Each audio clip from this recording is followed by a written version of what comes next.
This story started with a brief flashback from a man named Robert Walton. He was the one who desired and lived his dream to go on a great adventure. He chose the North Pole as his destination, a place full of white, clear ice. A ship took him, made him the master. The journey was not easy, of course, with ice and fog around Walton and his companions. In their journey, they saw a strange thing. Half miles away, there was a dog sled out on the ice. The figure in the dog sled was the shape of giant, but then it was lost from sight. In the next day, he found a European man that looked weak near a dog sled with one dog remained alive, the same dog sled he had seen before. Walton asked him to go in the ship. The other man agreed to join him after Walton told him that the ship would lead them to the North Pole. Walton decided to help the poor man, gave him blanket, and made sure he was fed. Luck on him, the stranger got better and better day after day. The stranger asked him about the other dog sled, and seemed like he had to find something. They chatted at each other. Then, Walton was on ear to the stranger, Victor Frankenstein, who was ready to told him a strange story. Victor Frankenstein grew up in Geneva, Switzerland, and he lived with a best-known family. His family members held the public office. He began a flashback about his father's meeting with his mother. Victor's father had a best friend who had a daughter. One day, Victor's father's friend's job went out of business and they left Geneva. Victor's father wanted to help him, yet his friend refused proudly. Victor's father's friend became ill, and he and his daughter lived only on his daughter's small job. One day, Victor's father's friend died. Victor's father found his daughter crying over her father's body. He took care of the girl and married her 2 years later. After that, they traveled to many countries and stopped in Italy because Victor's mother's health was not good. Then Victor was born in Italy.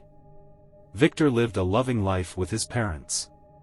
When he was 5 years old, his parents adopted a girl from a farmer who wasn't really the farmer's daughter. They did that because Victor's mother liked to help poor people and she was very interested in the girl. The girl was Elizabeth. Elizabeth and Victor grew up together with affection for each other. Victor shared that Elizabeth loved Switzerland, the mountains, lakes, art, and beauty. It was very different from Victor, who had dreams of becoming a scientist. Ernest, Victor's younger brother, was born when Victor was 7 years old. Then they had a house in Geneva. There they did not know many people, and Victor only had one close friend. He was Henry. He always made up plays about knights and beautiful women. He always wanted Elizabeth and Victor to act in this play. The three of them spent their childhood together. Victor said that Elizabeth was the soul, Henry was the heart, and Victor was the mind. When Victor was young, he knew very little science. He liked to read the books from his father's library that he thought might explain the wonders of science. His father saw him reading the books and told him to stop reading, and said that the books were garbage and no one believed in them anymore. Most of the stuff in the books was little more than black magic. Science had already shown that these writers were silly. Victor got angry. Instead of stopping reading these books, he found more like them. Victor felt stupid back then because he tried the nonsense from the books and nothing worked. Then, he ended it all. When he was 15 years old, there was a terrible storm. He saw through the window that lightning had struck an oak tree. He was curious, and a friend of his father's came to his house. He explained about the oak tree and the lightning. Since then, Victor began to learn about true science.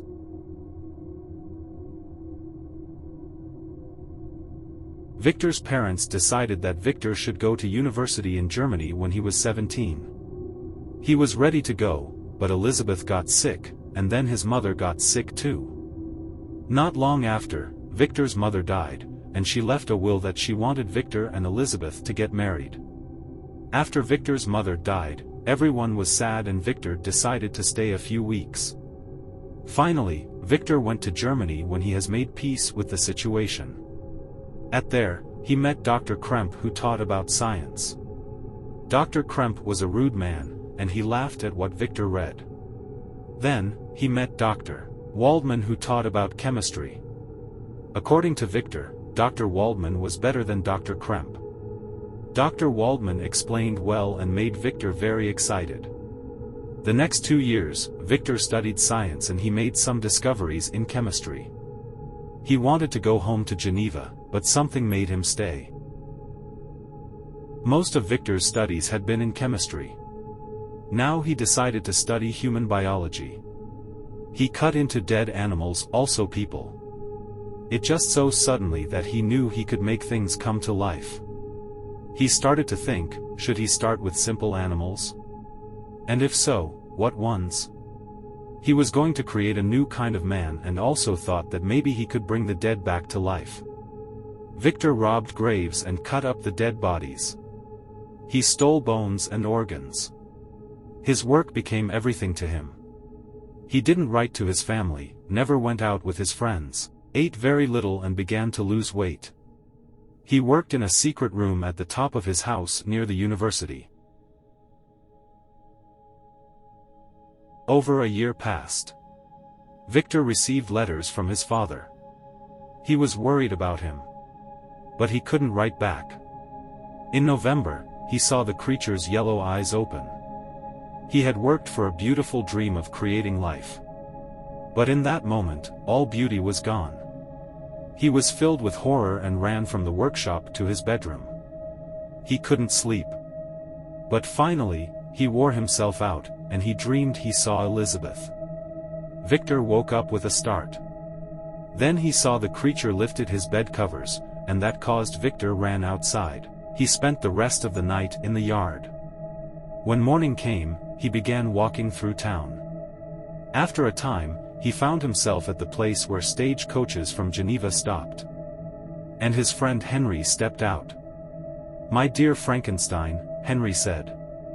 But what was Henry doing here? Victor asked him. "I finally talked my father into letting me go to the university here. We'll be schoolmates, Victor." "But how sick you look, Victor," Henry said. "You're right, Henry. But it isn't sickness. I have been working very hard. I haven't been taking care of myself, but now, that work is over," Victor said. He didn't dare talk about his work, also he didn't want anyone to know about it. Then they were in front of Victor's house. Henry waited outside, while Victor looked through the house. The monster wasn't there. So he went in and brought Henry inside. "What's wrong, Victor? You've been acting so strange." Then Victor fell to the ground. It was the beginning of a sickness that lasted for months. Henry took care of Victor during that time.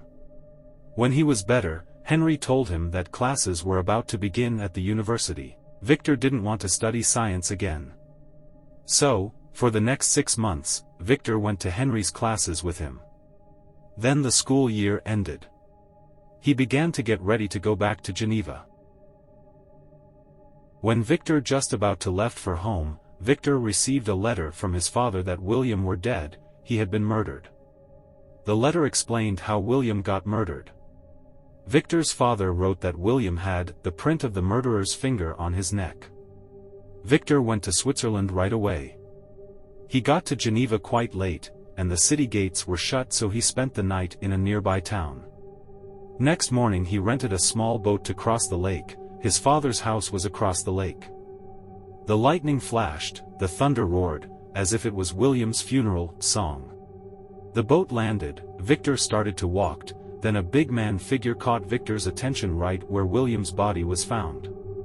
He saw the giant body and horrible face, in a second he was gone. The creature climbed the mountain, he rose up like a fly. When he got home, his father was mad with sorrow. Elizabeth stayed in bed crying, she felt she was the cause that William dead. Ernest began telling Victor about the murderer. He said that Justine was the one who was held, but they knew Justine couldn't do the cruel murder. Justine was a young woman who had been adopted by Victor's family. The police found a pin in Justine's pocket that given by father to William. Victor was the only one who knew it. Elizabeth didn't know what Victor knew, but she didn't believe that Justine killed William. They couldn't help Justine. The poor woman was found guilty. She was hanged a few days later. Victor knew that the monster had killed William. This thought was on his mind, but he couldn't tell anyone. Month after month passed. Victor felt he was living in hell during those days after William and Justine died. Victor spent more time alone, he couldn't face his loving family. He began to take a long walk. One day he decided to climb a high mountain near his house. It was raining that morning, but he didn't care. He got onto the top when nearly noon. He looked down and saw a beauty below him. He felt good. But suddenly he saw a form man. He was far below, but he climbed so fast, jumped from rock to rock like a mountain goat. It was the monster, Victor's chance to get the monster. When the monster close enough, Victor started to cry, defied the creature. The monster didn't move a little, he just gave a horrible smile and said that he was a hated creature. He pointed his finger at the man. The monster vented all his disappointment to Victor, how he was irresponsible after created him, abandoned him, and even tried to kill him. The monster lamented that life turned him into something bad, even though he didn't want to, but Victor ignored him instead. Victor thought about what the creature said. He was his creator. Maybe he did owe him some happiness. The creature told Victor to follow him. He led him to a hut, a few hundred feet below the top of the mountain. It was there that he told a story. The monster told Victor about his story. He took a coat from Victor's house and left, then went deep into the woods. The monster found a poor hut in the woods and saw an old man inside the door. But when the monster came near him, he took one look at it and began screaming, then he ran away. The monster also told Victor about the same situation when he came to a small city. People began screaming and running. Some of the men threw him sticks and stones when he walked on the main street. Then, he ran into the woods, and started to cry. He wondered why did he suffer so much. Not long after that, he found a small cottage. Next to the cottage, there was a tiny shack. Then the monster slept in there. 3 people lived in the cottage, an old man, a young man, and a young woman. They were very poor, there wasn't enough food for all of them. By watching the family, he learned about words. His first words were fire, milk, bread, and wood. He found out about the people in the cottage names. The girl was called a sister, or Agatha. The boy was called a brother, or Felix. They called the old man father. Then, in the spring, another young woman came to live in the cottage, namely Safi. Felix and Safi were very much in love. From listen to Safi talk with Felix, the monster knew that that family's last name was de Lacy. They were from France. At one time, they had been rich. Safi's father was a good friend of the family, but Safi's father got into bad trouble with the government. The de Lacys tried to help him, but that got them in trouble too.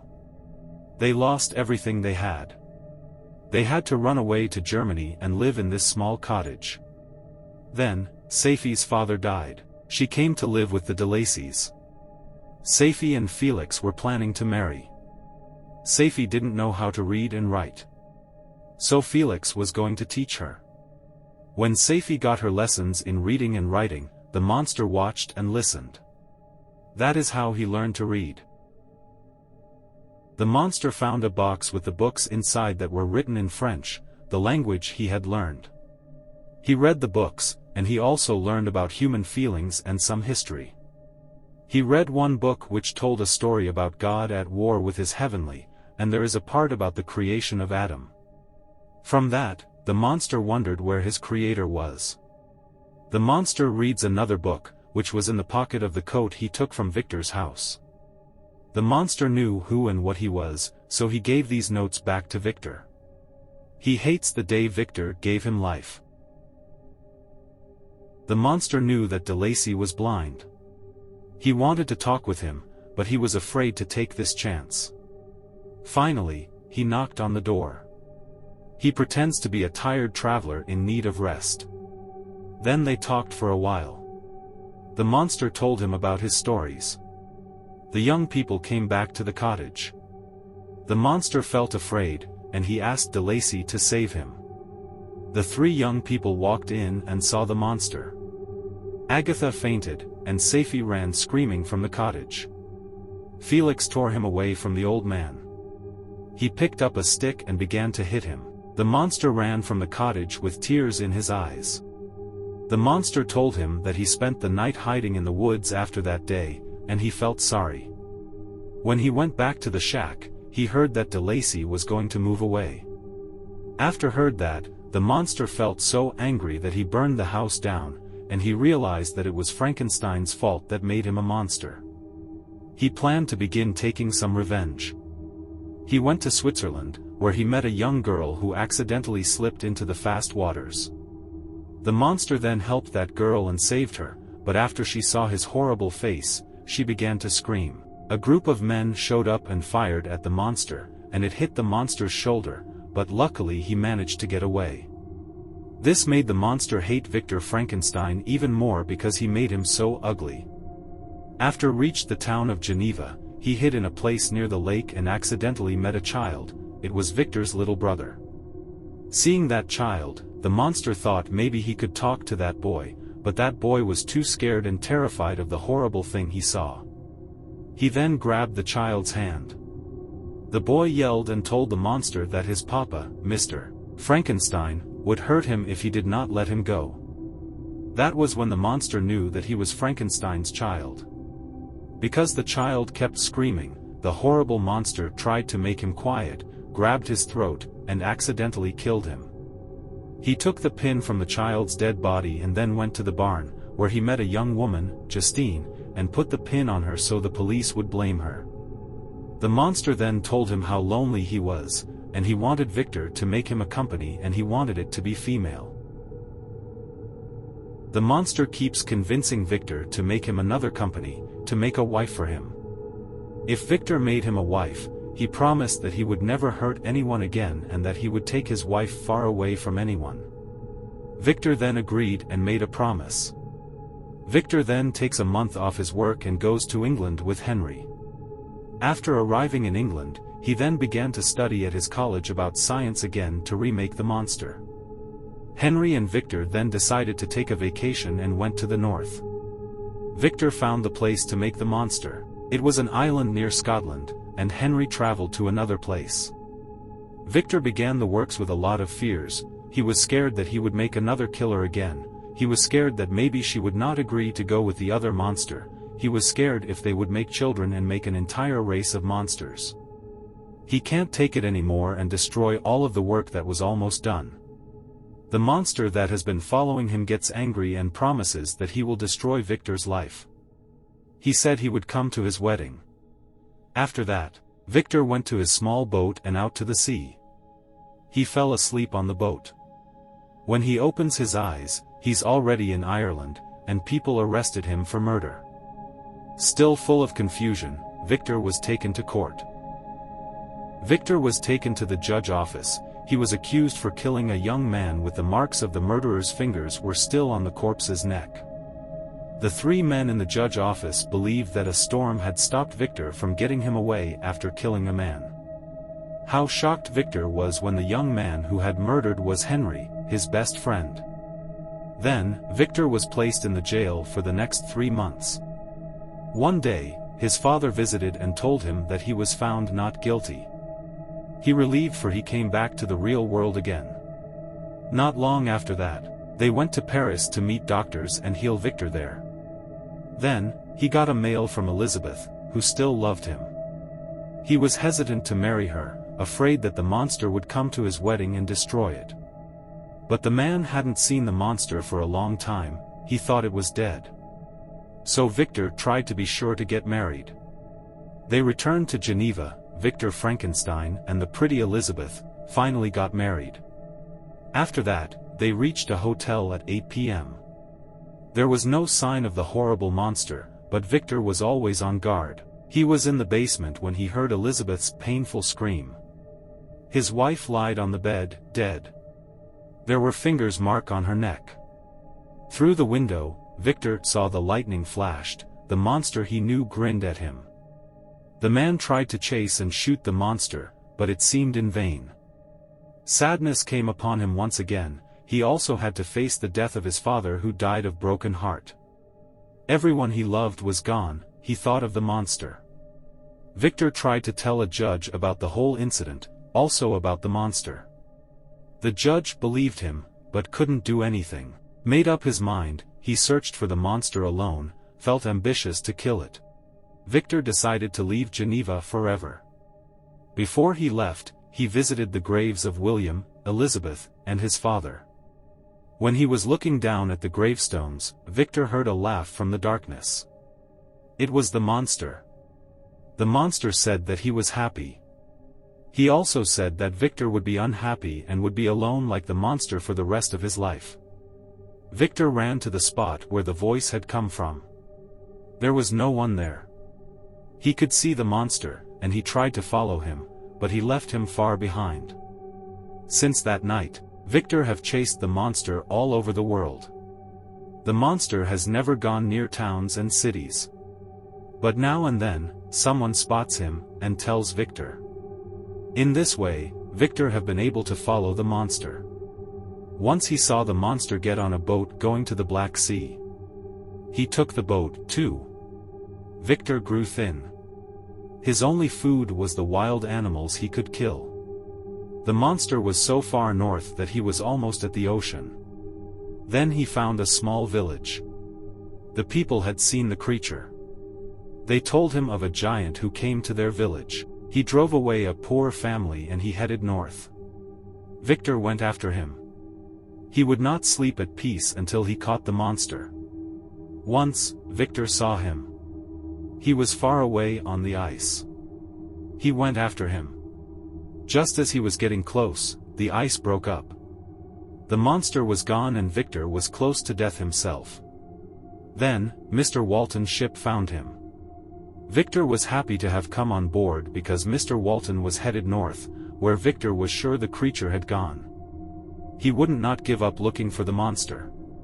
Victor lost the monster. He told Mr. Walton that the monster may tell Mr. Walton how everyone has treated him badly with his sweet words. However, the monster killed William, Justine, Henry, Elizabeth, and Victor's father. Victor said to give him no mercy when he meet the monster as Victor died one day. Therefore, Victor's soul would rest in peace. Amused, yet terrified, Walton wrote Victor's stories. He learned something. It was great if you had big dreams, but you had to see what it cost. 3 days after that, the ship was trapped in the ice mountain everywhere. Once if the ice was broken, he had to go home, let go off his dreams to go to the North Pole. He thought of what it cost and his companions. Fortunately, the ice was broken. They could turn back to home. But in the ship, Victor's became weaker and weaker, thinner than before when he still had his last aim, to kill the monster. The poor Victor was dying in his bed, he could not chase the monster anymore. With his remaining strength, he left a message to Walton, to kill the monster if it was appeared. Slowly, Victor's eyes closed, a smile on his lips. At last, he fell to a peaceful sleep and never wake up again. Walton, who sat next to him, became sad at a sudden, but then he heard a noise from the cabin. Then, a big body appeared. It is that monster. The horrible monster got closer to Victor's body, felt the sorrow upon him, cried, and sought for forgiveness for what he had done. For once, Walton saw a monster that actually has feeling. He was baffled. How would he end this monster's life? But the monster said that he had to die as he lived. After said his last goodbye, the monster jumped out of the ship's window, left Walton speechless and Victor's smiling corpse alone.